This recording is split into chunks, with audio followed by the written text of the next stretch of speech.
तास लाईनीमध्ये थांबायला लागतं. सरकारनं काहीतरी याच्यावरती मार्गदर्शन काढलं पाहिजे. मुंबईवरून आलोय आता, 2-2.5 तास झाले लाईनीमध्ये थांबलोय, काही टाइमच भेटत नाही.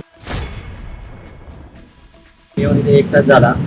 मी कालपासून दापोली, गुहागर हे आता हे 4थं ठिकाण, पण गॅस काय आम्हाला उपलब्ध होत नाही आहे. सरकारने तेच सांगावं की जनतेने थोडासा त्रास सहन करा आणि कॉम्प्रोमाइज करा. आपण सरकारला कशासाठी निवडून देतो की आपल्याला चांगल्या सोयीसुविधा मिळाव्या. रत्नागिरी जिल्ह्यामध्ये सध्या आपण आहोत चिपळूण तालुक्यामध्ये. वाढत्या महागाईच्या दृष्टिकोनातून बघायला गेलं तर जे अमेरिका आणि जे युद्ध सुरू आहे त्या संदर्भात अनेक गोष्टींवर याचा थेट परिणाम होताना दिसत आहे. रत्नागिरी जिल्ह्यातील चिपळूण तालुक्यात इंधनांच्या मोठ्या समस्या निर्माण होत आहेत. उन्हाळ्याचे दिवस सुरू आहेत, पर्यटक कोकणामध्ये दाखल होत आहेत, परंतु त्यांना इंधनापासून वंचित राहावं लागत आहे. तासोन तास लाईनीमध्ये त्यांना या ठिकाणी उभं राहावं लागत आहे. या ठिकाणी पर्यटक आहेत, येणारे नागरिक आहेत. काय सांगाल सर, कशा प्रकारे त्रास सहन करावा लागतोय? खूप त्रास होते. CNG अवेलेबल होत नाही आहे आणि CNGचं काय होतं आहे, 1-1 तास लाईन लावावी लागते आम्हाला.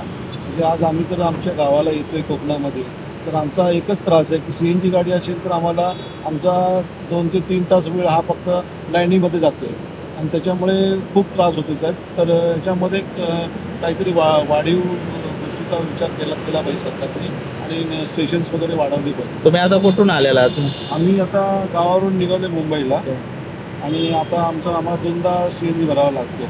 आता बघा ना किती लाईन, 1 तास जर प्रत्येक स्टेशनला आम्ही थांबलो तर मग आम्ही पोचणार कधी मुंबईला, पुन्हा मग त्याच्यामुळे ट्रॅफिक जाम होतं मानगाव वगैरे असं. तर सरकारने याच्यावर विचार केला पाहिजे.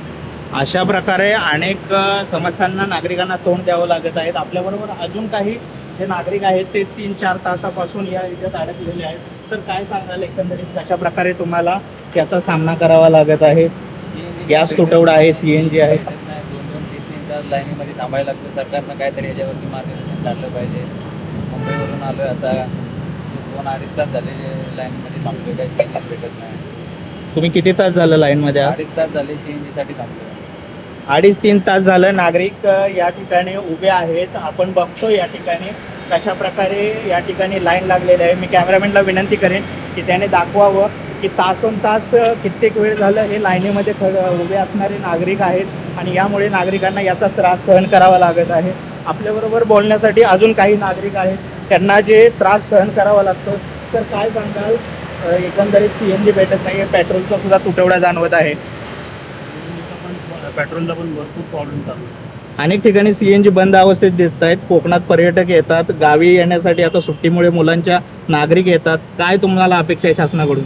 आम्ही देवगडपासून निघालो. देवगडपासून आत्तापर्यंत फक्त 2च पंपावरती CNG दिसला आम्हाला, बाकी सगळीकडे बंद आहे, नाही आहे. CNG नाहीच आहे. किती तास झाले तुम्ही या लाईनीत आहात?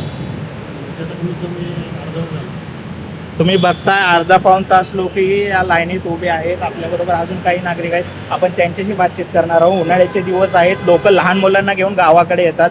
उन्हाचं कडक दिवस असतानाही लोकांना, नागरिकांना याचा त्रास सहन करावा लागतो. सर काय सांगाल, एकंदरीत तुम्ही किती तास झाले या ठिकाणी उभे आहात? आपण याबरोबर अजून काही नागरिक आहेत. या ठिकाणी अनेक नागरिक आहेत की 4-4 तास या ठिकाणी उभे आहेत. आपल्याबरोबर तर काय सांगाल, किती तास झालं उभे आहेत आणि पंतप्रधानांनी आवाहन केलेलं आहे बचतीचं CNG पेट्रोलचं? आम्ही येऊन इथे 1 तास झाला. आम्ही कालपासून दापोली, गुहागर हे आता हे 4थं ठिकाण, पण गॅस काय आम्हाला उपलब्ध होत नाही आहे. आणि आता ही शेवटची आम्ही उभे आहे 4थ्यांदा. ते भेटली तर आम्ही मुंबई पार होतो.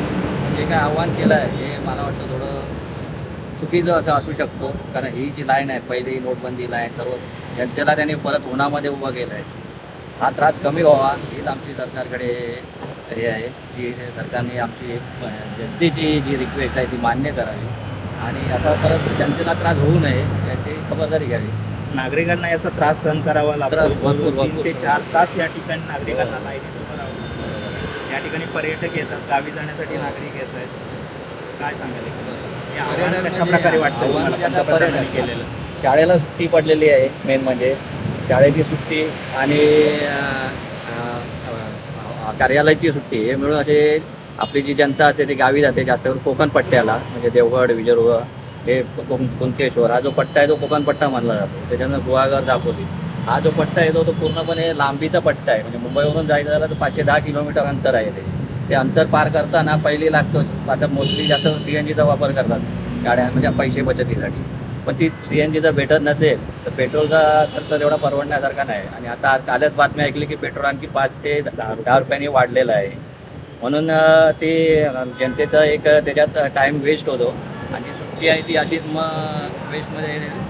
जनतेच्या हिताचे हे निर्णय आहेत का काय जनतेच्या सांगाल? हिताचे निर्णय म्हणता येणार नाही. हे घेतले असतील त्यांचे काही प्लॅन असतील काही असतील, पण हा जनतेच्या हिताचा निर्णय आम्हाला तरी वाटत नाही. त्याच्यात त्यांनी ते सुधारणा करावी आणि जनतेला कसं या त्रासातून मुक्त करता येईल यावर काहीतरी उपाय करावा. हेच आमची अजून काही नागरिक आहेत तर काय सांगाल? किती तास झालं उभा आहे? जनतेला आवाहन केलं पंतप्रधानांनी, हे आव्हान योग्य आहे का? काय वाटतं? योग्य आव्हान फक्त सामान्य जनतेला न करता अजून काहीतरी उपाययोजना करायला हवं. सामान्य जनतेसाठी सरकार आहे, त्यासाठी सरकारने प्रयत्न करायला हवे ना की सरकारने तेच सांगावं की जनतेने थोडंसं त्रास सहन करा आणि कॉम्प्रोमाइज करा. आपण सरकारला कशासाठी निवडून देतो की आपल्याला चांगल्या सोयीसुविधा मिळाव्या. हे ऐकण्यासाठी नाही की तुम्ही थोडंसं राष्ट्रहितासाठी तुम्ही काहीतरी करा. राष्ट्रहितासाठी प्रत्येकजण काही ना काहीतरी करत असतो.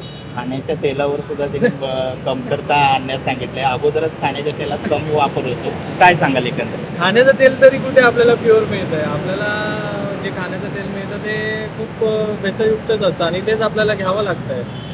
या आव्हानाला काय कसं बघताय? खाद्य तेलाला सुद्धा तुम्हाला पंतप्रधानांनी कमी प्रमाणात वापरा असं सांगितलं. कसं शक्य आहे सर? जेवढं वापर तर होणार तर तेवढाचा वापर करणारच. आणि खाद्यतेल वापरून स्वतःची शरीराची हानी थोडी आपण करतो. आपल्या लिमिटमध्येच आपण यूज करतो. म्हणजे तुमचं म्हणणं आहे की अगोदरच नागरिक लिमिटमध्ये यूज करतात करतात. आणि त्यात अजून लिमिट पंतप्रधानांनी करायला सांगितलेलं आहे.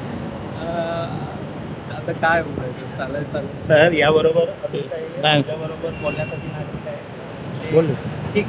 ओके. नागरिकांना अनेक प्रकारे या पद्धतीचा आहे तो सामना करावा लागत आहे. लोक कोकणामध्ये पर्यटक दाखल होतात. सुट्ट्यांचे दिवस सुरू आहेत. उन्हाळ्यात या ठिकाणी चाकरमानी पर्यटक आणि सुट्टीच्या दिवसात मुलंही गावाकडे येतात, परंतु त्यांना तासोन तास इंधन म्हणजे गॅस CNG असेल, पेट्रोल असेल यासाठी तासोन तास लाईनीमध्ये उभा राहावं लागत आहे. नागरिकांची हेळसांड होत आहे. शासनाने याकडे दखल देऊन ठोस अंमलबजावणी काही प्रमाणात करण्यात यावी. लोकही या पंतप्रधानांनी आवाहन केलेलं आहे त्या आव्हानात काही सकारात्मक आहेत, काही नकारात्मक आहेत. कारण हे जे आव्हान आहे ते अगोदरच आम्ही कमी प्रमाणात वापरतोय, त्यात अजून जर कमी प्रमाणात वापरायचं म्हटलं तर आमचं दैनंदिन जे गरजा आहेत त्या कशा चालणार पुढच्या, याही लोकांचं म्हणणं आहे. रत्नागिरीहून सचिन.